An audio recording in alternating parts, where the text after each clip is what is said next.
আসসালামু আলাইকুম। আমি প্রবাসী মেয়ে। আমার আজকের কথাগুলো প্রবাসীদের ফ্যামিলির জন্য। আত্মীয়স্বজন, ভাই-বোন, মা-বাপ সবার জন্য। ভুল হলে সরি।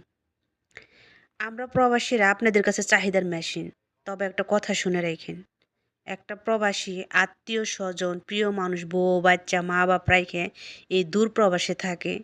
সারাদিন ভর পরিশ্রম করলেও কষ্ট লাগে না। কষ্ট লাগে তখনই যখন যাদের জন্য এত কিছু স্যাক্রিফাইস করে প্রবাসে থাকে তারা যখন অবহেলা করে।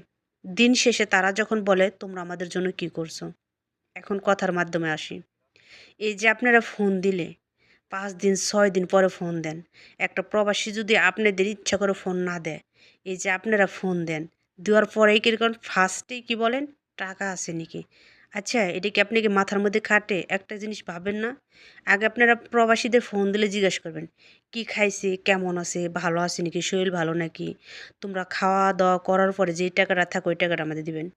ঠিক আছে? দিতে বলবেন।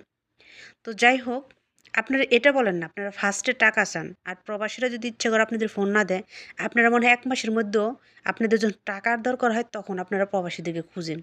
ঠিক আছে নি? কথাটা শুনতে তিতা হলেও এটাই বাস্তব। একটা প্রবাসী ছেলে-মেয়ে প্রবাসে কতটা কষ্ট করে আমি না আসলে বুঝতে পারতাম না। কারণ আমি একজন ১১ বছর ধরে প্রবাসে থাকি। কারণ এই প্রবাসের টাকাটা ওড়ে না। মাথার ঘাম পায়ে ফেলে, পায়ের ঘাম মাথায় ফেলে পরিশ্রম করতে হয়। একটা প্রবাসী ছেলের আকামা থাকে না, কাগজ ঠিক থাকে না, বেতন কম থাকে। ঠিক মতো কফিলে বেতন দেয় না। একটা প্রবাসী মেয়ে ঠিক মতো কফিলে বেতন দেয় না, ঠিক মতো খাওয়া দেয় না, সবাই না আরকি। তারপরও শত কষ্ট চেষ্টা করে ফ্যামিলিকে হাসি রাখার জন্য, হাসি খুশি রাখার জন্য, ফ্যামিলিকে ভালো রাখার জন্য। কিন্তু আপনারা প্রবাসীদেরকে শুধু টাকার জন্য ব্যবহার করেন।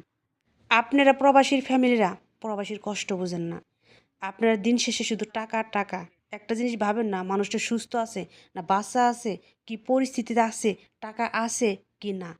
ধন্যবাদ সবাইকে, ভালো থাকবেন।